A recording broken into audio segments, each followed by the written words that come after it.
प्रिय विद्यार्थी मित्रांनो, आज आपण इन्व्हर्जन हा फिगर ऑफ स्पीच बघणार आहोत।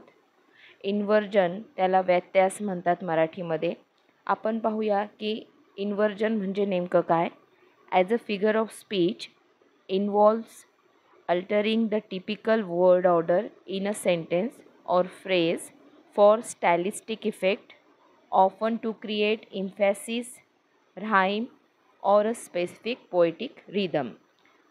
मराठीमध्ये समजून घेऊया। उलथापालथ म्हणजेच इन्व्हर्जन भाषणाची एक आकृती म्हणून शैलीत्मक प्रभावासाठी वाक्य किंवा वाक्यांशातील म्हणजे फ्रेजमधील विशिष्ट शब्दक्रम बदलणे समाविष्ट आहे।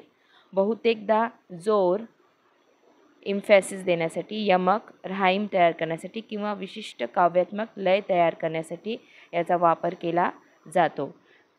अ स्पेसिफिक पोएटिक रिदम विशिष्ट काव्यात्मक लय तयार करण्यासाठी। This can involve placing the verb before the subject, म्हणजे यामध्ये क्रियापद विषयापूर्वी म्हणजे कर्त्यापूर्वी क्रियापद आपण या ठिकाणी ठेवलं की इन्व्हर्जन हे फिगर ऑफ स्पीच तयार होतं। साधारणतः आपण पहिले कर्ता घेतो, बरोबर। कर्ता कसा घेतो आपण म्हणतो की मी जात आहे, मी जात आहे, अशा पद्धतीने।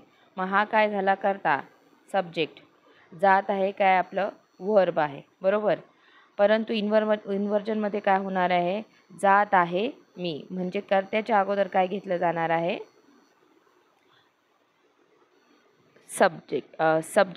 क्रियापदाच्या अगोदर काय घेतलं जाणार आहे, सब्जेक्ट म्हणजे विषय घेतला जाणार आहे। किंवा क्रियाविशेषण वाक्यांश सुरुवातीला हलवणे। क्रियाविशेषण वाक्यांश म्हणजेच moving and adverbial phrase to the beginning. एखादी फ्रेज असेल जसं I am laughing very loudly, तर I am laughing very loudly याच्यामध्ये काय करायचं, very loudly laughing I am. तर अशा पद्धतीने उलटपुलट क्रम केला शब्दांचा वाक्यातील तर त्या ठिकाणी इन्व्हर्जन घडतं। किंवा मानक वाक्यरचनापासून इतर विचलन यांचा समावेश असू शकतो, म्हणजेच काय, or other deviations from standard syntax. सिंटॅक्समध्ये काय घडतं की साधारणतः सब्जेक्ट, मग क्रियापद, मग ऑब्जेक्ट आणि मग काय घेतो आपण, कर्म घेतो। पण या ठिकाणी काय होणार आहे की ही सिक्वेन्स जी आहे तिला विचारात घेतलं जाणार नाही इन्व्हर्जनमध्ये। आणि कवीला ज्या पद्धतीने नाद तयार करायचा आहे, रायमिंग इफेक्ट तयार करायचा आहे, त्या पद्धतीने तो काय करेल, शब्दरचना करू शकतो वाक्यामधली। तर असं फिगर ऑफ स्पीच जेव्हा राहील त्याला आपण म्हणतो की हे इन्व्हर्जन आहे। आता आपण एक्झाम्पल्स बघूया इन्व्हर्जनची। याच्यामध्ये the deer ran into the forest हे आहे आपलं साधं वाक्य, जसं सिंटॅक्सनुसार वाक्यरचनेनुसार की कर्ता, मग क्रियापद आणि मग ऑब्जेक्ट, कर्म, ती सिक्वेन्स इथं वापरली जात आहे। परंतु इन्व्हर्टेड सेंटेन्स कसं राहील, हे inverted sentence into the forest ही फ्रेज पहिले घेतली, रॅन द डिअर कर्त्याला शेवटी घेतलं आणि कर्म जो होता तो आपण काय केलेला आहे, सुरुवातीला घेतलेला आहे। अशा पद्धतीचे जेव्हा उलटापालट होणार आहे वाक्याची त्यावेळेस काय, इन्व्हर्जन होणार आहे। इन्व्हर्जन हे फिगर ऑफ स्पीच होणार आहे। दुसरं वाक्य पाहूया आपण। नॉर्मल ऑर्डर काय राहील, I have never seen such a thing, मी अशी वस्तू कधीही पाहिली नाही। तर इन्व्हर्टेड ऑर्डर काय राहील, never have I seen such a thing, अशा पद्धतीने। आता या ठिकाणी नॉर्मल ऑर्डर काय, the way I feel is wonderful, ज्या पद्धतीने मला भासत आहे खरंच अप्रतिम आहे। पण या ठिकाणी काय inverted order, wonderful is the way I feel. यालाच आपण मराठीमध्ये इकडे पाहूया। सामान्य क्रम, हरिण जंगलात पळून गेले, the deer ran into the जंगल। तर आता या ठिकाणी उलटा क्रम, हरिण जंगलात पळून गेले, हे मराठीतून आहे।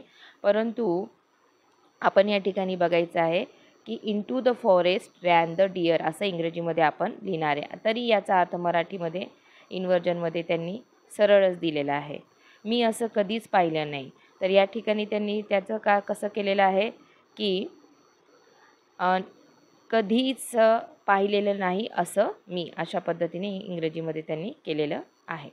त्याच्यानंतर मला ज्या पद्धतीने वाटते ते अद्भुत आहे, तर या ठिकाणी त्यांनी केलेलं आहे वंडरफुल, अद्भुत, इज द वे, ज्या पद्धतीने मी म्हणजे मला वाटत आहे, अद्भुत आहे ज्या पद्धतीने मला वाटते, अशा पद्धतीने इन्व्हर्टेड सेंटेन्स केलेलं आहे. तुमच्या वहीवर हे सगळं लिहायचं आहे तुम्ही. त्याची व्याख्या या ठिकाणी दिलेली आहे याच्यामध्ये, तर त्या व्याख्येला तुम्ही लिहायचं आहे आणि लक्षात ठेवायचं आहे.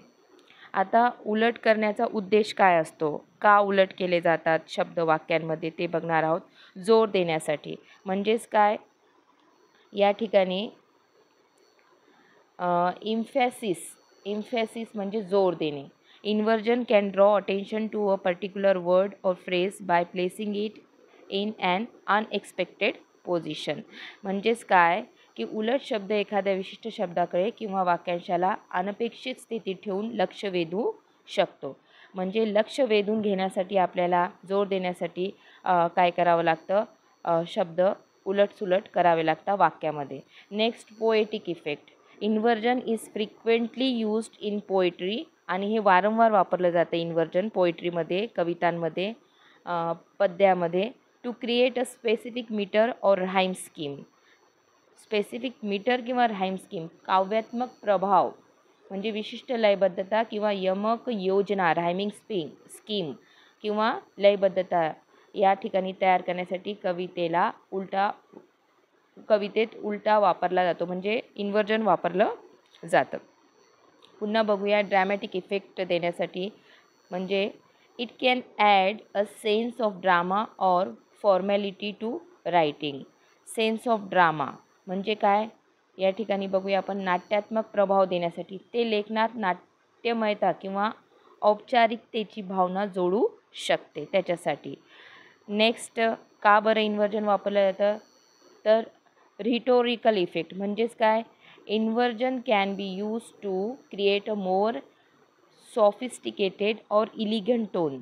सॉफिस्टिकेटेड आणि इलिगंट म्हणजेच काय, अधिक परिष्कृत किंवा सुंदर टोन तयार करण्यासाठी इन्व्हर्जनचा वापर केला जाऊ शकतो. वक्तृत्व प्रभावासाठी रिटोरिकल इफेक्ट म्हणजेच काय, वक्तृत्व प्रभाव, त्याच्यासाठी इन्व्हर्जन आपण कवितेमध्ये वापरतो. आता या ठिकाणी आपल्याला बघायचे आहे टाईप्स ऑफ इन्व्हर्जन. इन्व्हर्शनचे प्रकार बघायचे आहे. सब्जेक्ट वर्ब इन्व्हर्जन म्हणजेच वर्ब पहिले येईल मग सब्जेक्ट येईल. द मोस्ट कॉमन टाईप, हा सगळ्यात कॉमन टाईप आहे, where the verb precedes the subject, म्हणजे सब्जेक्टच्या अगोदर काय येतो, वर्ब येतो. विषय म्हणजेच काय, सब्जेक्ट, कर्ता आणि क्रियापद हे उलट होतात. सर्वात सामान्य प्रकार जिथे क्रियापद कर्त्याच्या आधी येते, हा एक प्रकार झाला. त्याच्यानंतर आपण पाहायचं आहे दुसरा प्रकार ॲडव्हर्बियल इन्व्हर्जन. याच्यामध्ये काय सांगितलं आहे की moving and adverbial phrase to the beginning of the sentence. Adverbial इन्व्हर्जनमध्ये कसं आहे बघा, की क्रियाविशेषण उलटा करणे, म्हणजे वाक्याच्या सुरुवातीला क्रियाविशेषण वाक्यांश हलवणे. आणि याचा तिसरा प्रकार हा आहे विशेषण नाम उलटा. ज्या नामात विशेषण बदलले जाते त्यानंतर विशेषण ठेवणे. म्हणजेच कसं की adjective noun inversion. Placing and adjective after the noun it modifies. आपण जसं म्हणतो की बिग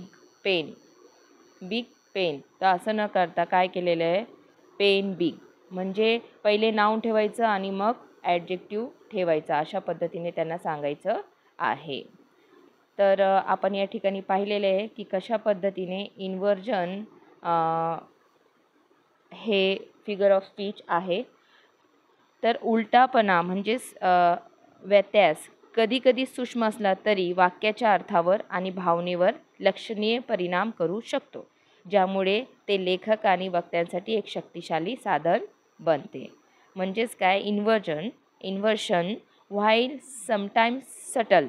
इथं सटल या ठिकाणी याचं बी सायलेंट आहे, सटल, बारीक म्हणजे सूक्ष्म जरी असेल, can significantly impact the meaning and feeling of a sentence. म्हणजे इम्पॅक्ट प्रभाव पडतो आणि महत्त्वपूर्ण सिग्निफिकंट असा प्रभाव पडतो सेंटेन्सच्या अर्थावर आणि त्याचे फिलिंग म्हणजे जे काही त्याच्यामधून आपल्याला भावना कळतात त्याच्यावर त्याचा इम्पॅक्ट पडतो, making it powerful tool for writers and speakers. आता आपण पाहूया एक्झाम्पल्स इन मराठी की सूर्य पूर्वेला उगवतो. The sun rises in east. The sun rises in east. याला जर का आपण इन्व्हर्टेड केले तर कसं होईल? In the east rises the sun. द सन हे सब्जेक्ट आपण शेवटी घेतलं आहे आणि वाक्याचा जो दुसरा भाग आहे तो आपण सुरुवातीला घेतलेला आहे. म्हणजेच काय झालं आहे? वाक्य आपण इन्व्हर्टेड केलेलं आहे. दॅट गर्ल इज ब्युटिफुल हे नॉर्मल सेंटेन्स आहे, परंतु जेव्हा इन्व्हर्टेड केलं जाईल तेव्हा ॲडजेक्टिव्ह पहिले घेतलेले आहे. ब्युटिफुल इज दॅट गर्ल अशा पद्धतीने. द बॉय रन्स फास्ट हे नॉर्मल सेंटेन्स आहे, तर या ठिकाणी फास्ट रन्स द बॉय पहिले ॲडवर्ब घेतलेला आहे, मग वर्ब आणि मग सब्जेक्ट घेतलेला आहे, म्हणजे इन्व्हर्जन झालेलं आहे. The wind is blowing strongly हे नॉर्मल वाक्य आहे, तर याला strongly is blowing the wind पहिले ॲडवर्ब घेतलेला आहे, ॲडवर्बियल फ्रेज सुरुवातीला घेतलेली आहे. हे असे याचे प्रकार आहेत, याचा तुम्ही अभ्यास करावा. आता पुढे बघूया आपण. हे आहे पर्पज ऑफ इन्व्हर्जन. एम्फॅसिस जोर देण्यासाठी, पोएटिक इफेक्ट तयार करण्यासाठी, ड्रॅमॅटिक इफेक्ट नाट्यमयता आणण्यासाठी आणि रिटॉरिकल इफेक्ट आणण्यासाठी याचा वापर होतो. तर या डेफिनेशन्स तुम्ही लिहायचे आहे. आता मराठीमध्ये याला काय म्हणता? व्यत्यास म्हणता. व्यत्यास. अलंकार, व्यत्यास अलंकार म्हणजेच इंग्रजीमध्ये इन्व्हर्शन.